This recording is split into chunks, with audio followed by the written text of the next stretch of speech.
Wabarakatuh. Selamat selamat siang semua. Hari ini kami dari kelompok satu tim A yang terdiri dari saya Muhammad Syukur Hasibuan, penghulu ahli pertama, kemudian eh, teman saya Ricky Sultan Fernanda, penghulu ahli pertama, kemudian Rapli penghulu ahli pertama, kemudian yang terakhir Akbar Gunawan Siregar, penghulu ahli pertama. Kali ini kami akan mencoba memaparkan tugas kami, rencana aksi pencegahan penyalahgunaan narkoba di kalangan remaja. Kami merupakan peserta Latsar Angkatan 21, Kelompok 1 tahun 2025 yang dilaksanakan oleh Balai Diklat Keagamaan Medan. Baik, di sini kami akan menjelaskan pemaparan latar belakang daripada pencegahan penyalahgunaan narkoba di kalangan remaja. Ada beberapa poin yang melatar belakangi. Pertama, penyalahgunaan narkoba menjadi tantangan serius nasional. Ini tentu saja sudah menjadi perhatian publik, bahkan sini sudah menjadi masalah yang sangat serius. Meski ini sudah umum dan bukan lagi rahasia umum lagi, akan tetapi sampai saat ini belum belum bisa dicegah se sampai ke titik terbawah. Kemudian remaja rentan terpengaruh karena rasa ingin tahu pergaulan dan tekanan teman sebaya. Pengaruh lingkungan itu sangat menentukan bagaimana sikap atau perilaku daripada remaja. Circle yang dia ikuti dengan teman-teman yang diikuti itu sangat menentukan. Energi negatif yang dibawa oleh teman-teman itu sangat menentukan. Ketika teman-teman yang dia ikuti adalah orang-orang yang cenderung menggunakan narkoba, maka dia akan terpengaruh. Minimnya edukasi, lemahnya pengawasan keluarga, serta pengaruh lingkungan memperparah kondisi. Jadi setelah ini udah terpengaruh, tidak ada pengawasan. Sehingga ini anak merasa bebas dan tidak ada pengawasan. Yang terakhir adalah pencegahan terintegrasi diperlukan untuk menyelamatkan generasi muda. Tentunya ini kan latar belakang yang harus diselesaikan. Masuk kepada tujuan, adapun yang menjadi tujuan daripada eh, diangkatnya judul ini adalah bagaimana bisa menganalisis faktor penyebab penyalahgunaan narkoba di kalangan remaja.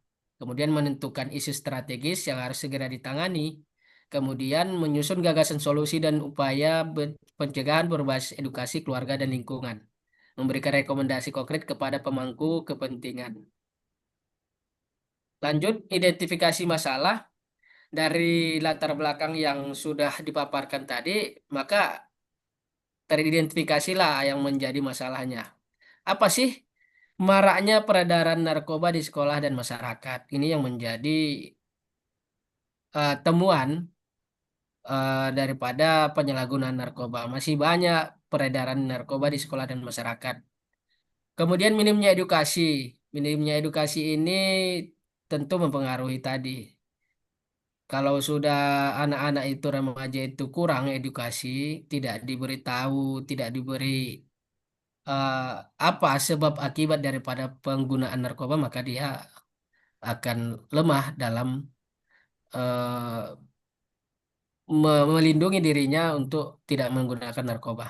Kemudian lemahnya penguasaan keluarga tadi sudah dijelaskan, rendahnya kesadaran remaja tentang dampak narkoba karena memang ini sebab akibat ini tidak pernah diajarkan, tidak pernah ada edukasi sehingga dia tidak tahu apa sih yang menjadi pengaruh, yang menjadi dampak daripada penggunaan narkoba. Kurangnya fasilitas konseling dan rehabilitasi. Mungkin itu aja dari saya yang akan dilanjutkan oleh teman-teman saya. Terima kasih.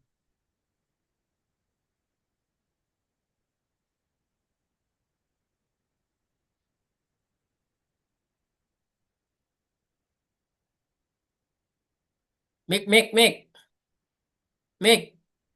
Oh, baik, selanjutnya yaitu analisis masalah. Kami menganalisis masalah penyebab penyalahgunaan narkoba pada remaja. Analisis masalah kami lakukan menggunakan metode Fishbone diagram untuk mengetahui penyebab utama penyalahgunaan narkoba pada usia remaja. Ada beberapa faktor penyebab penyalahgunaan narkoba pada usia remaja. Itu faktor diantara lain faktornya yang diantaranya ialah faktor individu. Faktor individu yaitu dirinya sendiri, yaitu yang pertama rasa ingin tahu. Rasa ingin tahu yang tinggi. Lalu dikarenakan rasa ingin tahu, ingin mencoba, bagaimana sih rasanya kalau memakai narkoba itu? Apakah rasanya? Jadi karena rasa ingin tahu yang tinggi itu, makanya ia ingin mencoba menggunakan narkoba atau menyalahgunakan narkoba. Lalu faktor selanjutnya ialah faktor keluarga. Faktor keluarga sangat penting di zaman sekarang ini dikarenakan kurangnya perhatian dan pengawasan dari orang tua. Di pengawasan perhatian dari orang tua itu sangatlah perlu dalam menasehati atau memperhatikan anak-anaknya atau remaja-remaja sekarang. Karena kurangnya perhatian pada anak-anak atau usia remaja, makanya anak-anak itu banyak seringkali menggunakan narkoba. Lalu tidak ada edukasi bahaya narkoba dari keluarga. Karena keluarganya, orang tuanya tidak mengedukasi dirinya, tidak mengedukasi remaja-remaja sekarang akibat penyalahgunaan narkoba, dan tidak diperingati, makanya anak-anak atau usia remaja sekarang tidak tahu efek dari penyalahgunaan narkoba tersebut. Lalu yang selanjutnya ialah faktor lingkungan dan juga sosial media. Kita tahu pada zaman sekarang lingkungan dan sosial media, apapun masalahnya, lingkungan dan sosial media itu bisa mempengaruhi seseorang terjerumus ke dalam keburukan, apalagi penyalahgunaan narkoba. Jadi orang tua itu harus ikut andil dalam melihat lingkungan anak-anaknya, dalam melihat sosial media apa saja sih yang digunakan anak-anak. Jadi kita harus melihat dan memperhatikan anak-anak kita atau remaja-remaja kita agar tidak terjerumus ke dalam penyalahgunaan narkoba. Lalu yang selanjutnya adalah faktor pendidikan. Faktor pendidikan yaitu yang diantaranya minim edukasi narkoba di sekolah. Di anak-anak itu, remaja-remaja sekarang, sekolah itu, guru-guru itu sangatlah perlu untuk mengedukasi murid-murid sekarang akibat dari penyalahgunaan narkoba. Mengedukasi murid-murid sekarang agar tidak melakukan atau tidak memakai narkoba. Mungkin itu analisis masalah dari kami. Untuk selanjutnya akan dijelaskan oleh kawan-kawan saya. Terima kasih.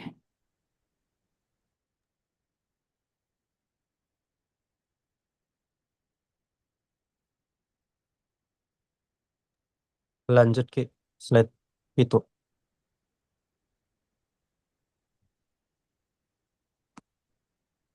Untuk materi selanjutnya yaitu tentang teknik pemecahan masalah.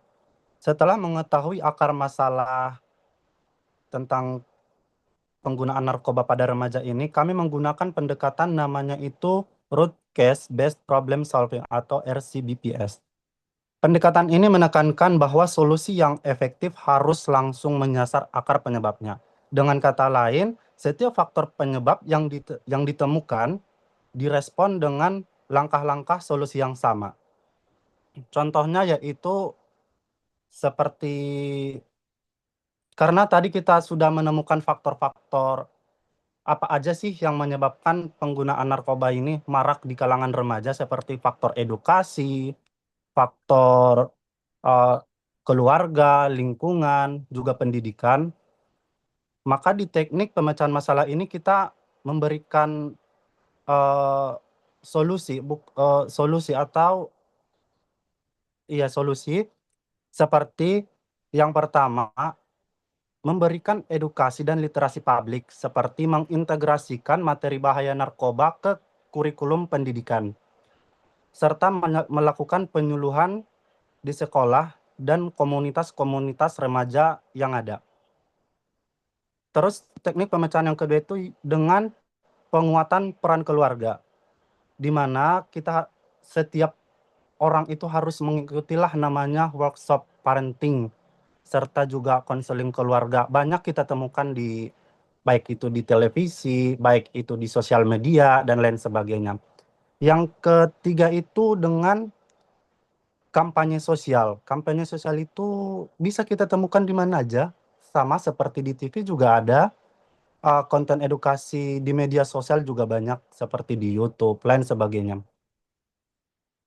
Yang keempat itu ada dengan memberikan dukungan psikolog dan konseling, seperti menyediakan layanan konseling di remaja, baik di puskesmas, di desa, ataupun balai desa. Yang kelima itu ada kolaborasi stakeholder. Maksudnya ini setiap instansi pemerintah seperti sekolah, BNN, dan masyarakat bekerja sama untuk saling uh, membantu para remaja ini, mengarahkan para remaja ini agar tidak menggunakan narkoba dan memberikan edukasi bahaya-bahaya dari narkoba tersebut. Mungkin itu aja yang bisa saya sampaikan. Selanjutnya akan saya serahkan kepada teman saya.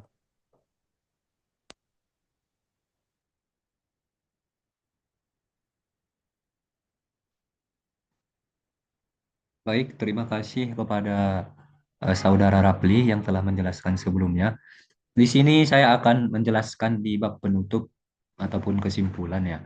Jadi dari paparan materi yang disampaikan oleh teman-teman sebelumnya dapat kita ambil kesimpulan yang pertama yaitu penyalahgunaan narkoba pada remaja adalah ancaman nyata bagi masa depan bangsa.